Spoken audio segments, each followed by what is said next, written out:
I wish I had something. Welcome.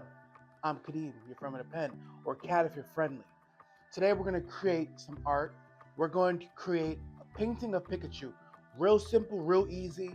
I just want to get you in touch with your paint side. We're going to go through this journey together. We won't have to be too intense, but we're going to get into it. Let's journey together. That's the most important part. So we're going to need a couple of tools, but And here's what you need. You're gonna need some clothes that you don't really care about getting messed up, or you're gonna need an apron or some kind of covering. You're gonna need some paint, obviously. You're gonna need your paintbrush, your palette, and your jar of water. You're gonna need your sketchbook. So this is the point in every class where I always tell you to take a deep breath in and then release it, because this whole thing is about having fun and you need to relax. So I just need you to understand that this is supposed to be fun. It's supposed to be relaxing. It's supposed to take you away from your daily grind. So we're going to take a second and just realize we're going on a cool and fun journey together, all right? Yeah. So let's go. I'm not even stop. sketchbook, pencils and pens. We're drawing. The most important thing to know here is that while you're sketching, you're not judging your ideas. Well, this is where I start sketching, but I start realizing really fast that I need a little bit of inspiration. So I take out my Pokemon cards and I look for my favorite Pikachu card that I've ever seen. I looked so hard for this card, and this is my favorite, the Lieutenant Surge Pikachu. I remember it for very dubious reasons, and I keep that card in that favorites tin. I have a favorites tin, okay? That's the way my life works. So I'll keep it in front of me so I can keep referring to it while I make my design, so I can kind of be inspired. And that's how we go. Let's keep it. I don't want you to watch my whole sketching process. It's kind of boring. So once I feel like I'm very much killing my thumbnail, I like to go right ahead and start to do. I'm dancing, I guess. God. I like to start to do the whole page sketch, where I get to put out the whole idea and kind of see exactly how I'm going to execute this thing on a different form. But it always has to start with the thumbnail, then to the bigger sketch. So I can kind of sculpt out. That's how I usually see it, like sculpting and cutting away until the real thing is showing itself to me in my mind's eye.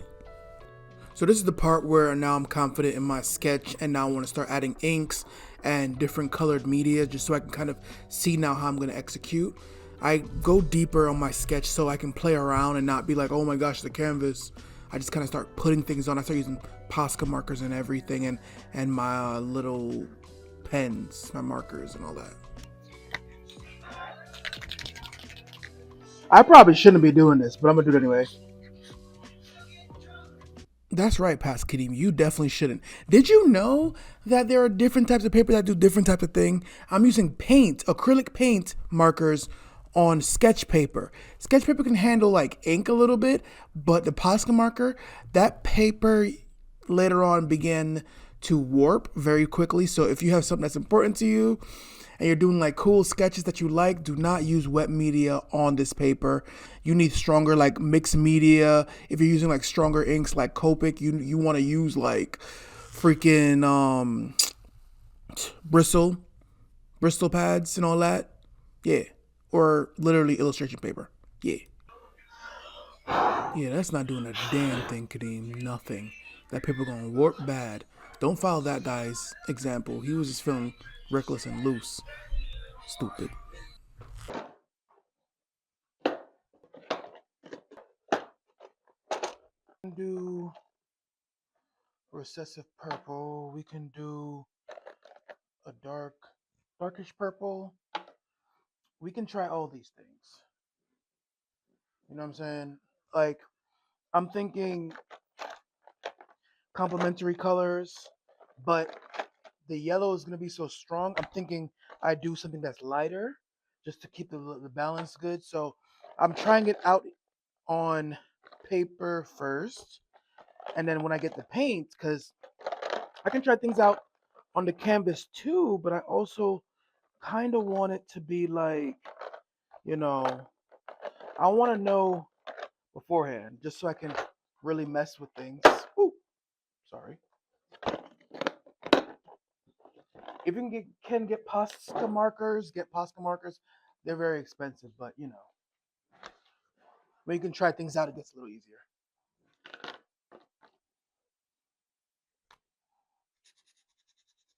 I can at least get a first look if I want it to be dark.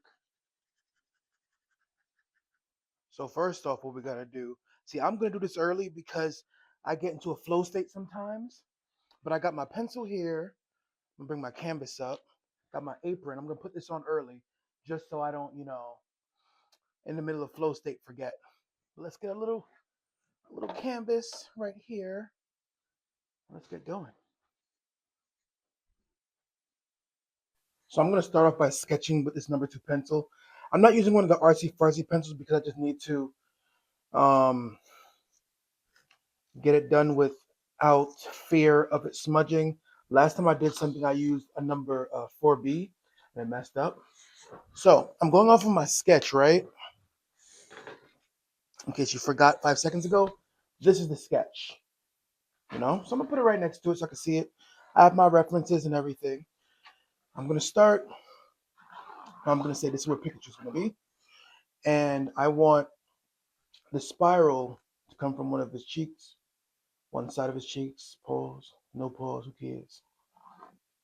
Go around, leave the page. And one thing I'm gonna say, we're going all the way around the canvas because I want it to be 3D. There we go. All right. So, easy sketch. First thing I'm gonna do, let's see, I'm gonna start mapping things out my way. His head's gonna be the main thing, so I want you to see the head. I draw it just like that. With cute animals and with small children, it's always the same. The forehead is biggest, so I'm going to draw the eye line down here. So you got this big forehead space. And the mouth doesn't need that much space either because his cheek marks, his cheek circle is going to be right about here. His eyes are not that big. But I'm starting here just so I know where things are going to be. No detail yet. I'm going to draw his hands with a little more detail this time. I'm going to need the smaller brush for this. I'm going to draw his hand over here. That may change throughout the process, but it's not that serious. I'm going to draw one of his legs right here because we're doing some foreshortening with this one. It's loosely based on my favorite Pikachu card, which is this, except he's going to be in a different position with his body. Like I want him to be like flying through the air. Like it's like Deku from My Hero Academia. Then I want one of his legs down here.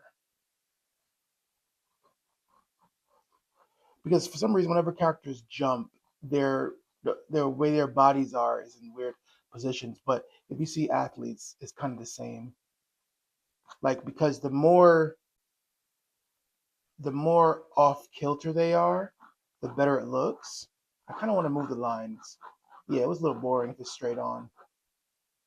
Yeah, let's make it 3D. Why not? Because if you draw a character straight on, it's a little boring. No disrespect to the first person that made it. I'm just saying that I don't want mine to be. And now I'm trying to remember how the ears are supposed to be. I mean, I have a reference right there, but I'm kind of like, gotta soften. And it's not that big apparently. So let's do this. Do that. I try to make my markings as clear as possible, just so when I go back to it in the painting process, I'll know where things are. Last time I used a 4B pencil in this process, when I painted it just smeared. That's why I should be using transfer paper, but I'm stubborn right now. I don't really feel like doing that, you know, because I should paint the background and then go back.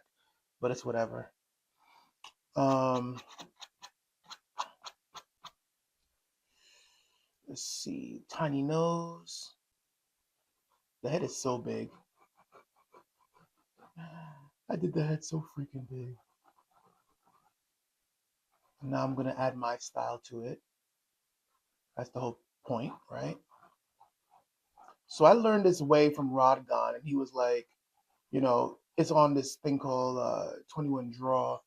It's pretty cool there, but he teaches you how to like deal with anatomy and the placement of things, and it's the same thing no matter what you're dealing with. Pikachu or a small child, it's usually the same when it comes to placement.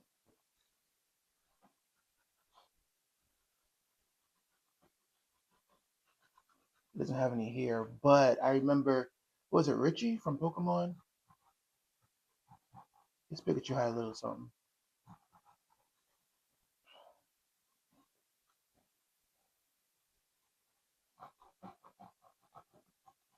Let's make this very obvious. That's his hand.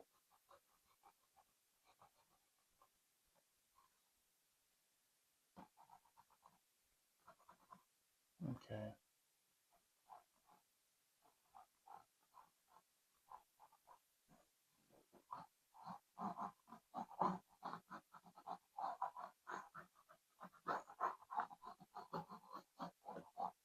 So let's do from there. Let's make his tail into the lightning.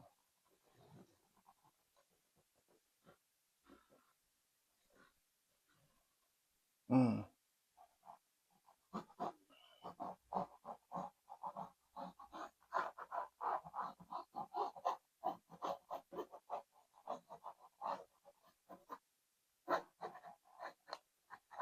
Like I'm like, oh, it's simple. And then someone's gonna be like, this is not simple, Kadeem.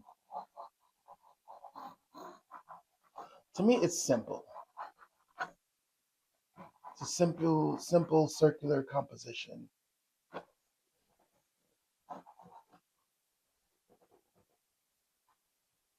Mm.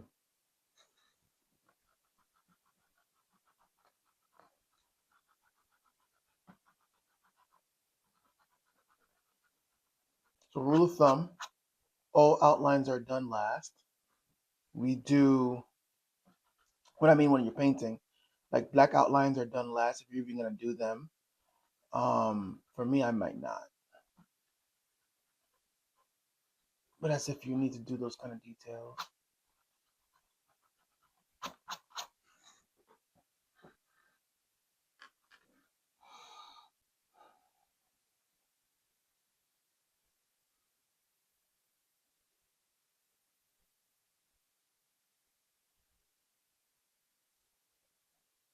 So now that that overwhelmingly messy background is done, let's also do the top, just to be like, yeah, I like for it to be 3D. All the way back here. You want it to overflow a little bit. So no matter where it's hanging up, no matter what angle, it looks cool. Okay.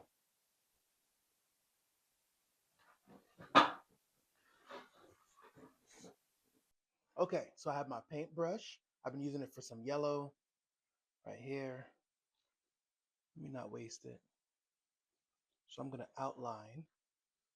I'm very messy with my process. I like to outline things so I know exactly where things are.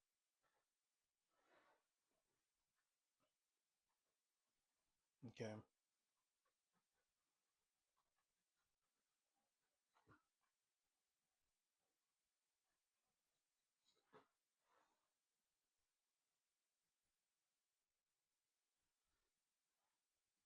I had to, and then I got my napkin. I have my jar of water. You need this to clean your brush as you go. I'm gonna need red. I forgot about red. Red.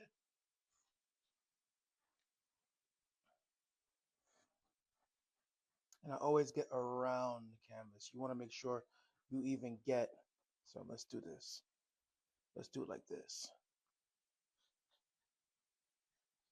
So as I'm going, I like to get the sides because I want every bit of this to be entertaining and beautiful. Get the top.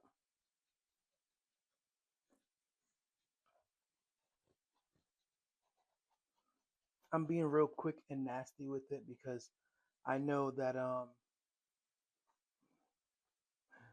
time will get away from us. Okay. All right. The process for me is never really pretty. Right in here. Let's clean it off a little bit. Spin it around town. Brush full of little paint pools. What? Something, something like never before. Do-do-do, do-do-do-do-do-do.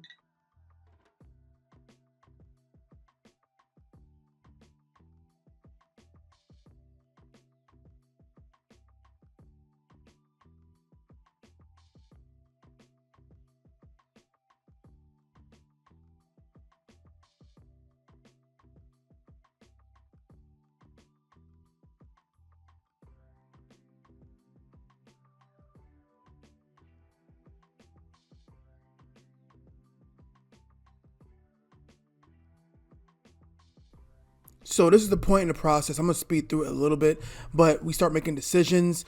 This is where people usually take a break to let the paint dry, but I like to paint on different parts during this time. I'm gonna paint with my violet. I'm gonna be mixing it with a lot of different whites so I can make different values at different points. We start blending and doing different things at this point. Okay? So stay tuned. We're gonna be mixing really quickly. You know, if you're at this point, you're like, oh, this thing is taking a while. Let's keep going.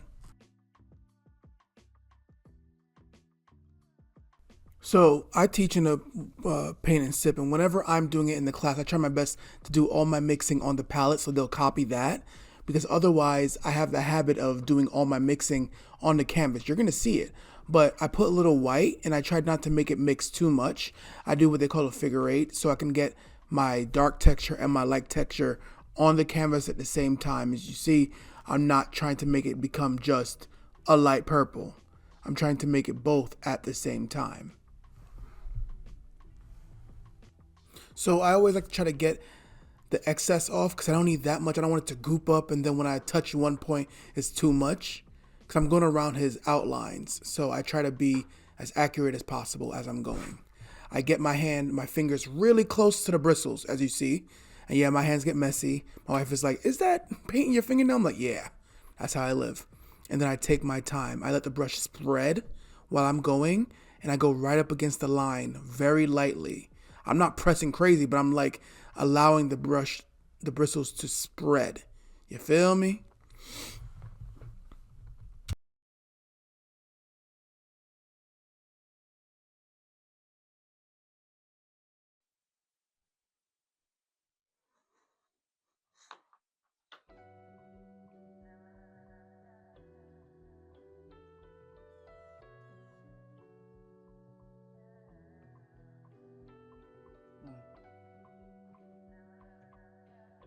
Again, throughout this process, I like to add different textures to my paint. Like I add a little bit of white, but like I do it while the purple is still drying. So now you'll have two different hues or two different, is it hues?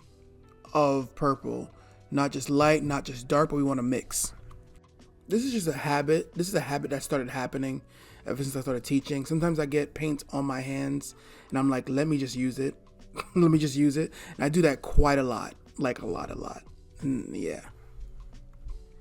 But at this point in the process, we're just making sure we get the blend right. We're filling the things in. We don't want any leakage, which means the white that's poking out from the canvas.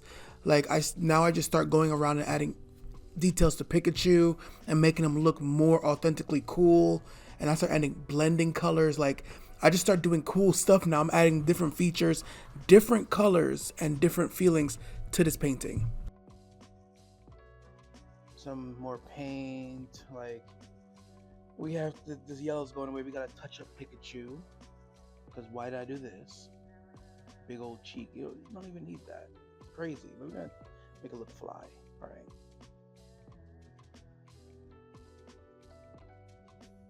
So at this point during your creation, it's like you're zoned in and you're super into the fine details. You're doing the final beauty marks of this painting and you want it to be perfect. So you get real close. You get the fingers close to them bristles and you start to take on little pieces of imperfection until they're all gone. You know it. Just make sure you're doing the fine details with a really small brush. All right? All right.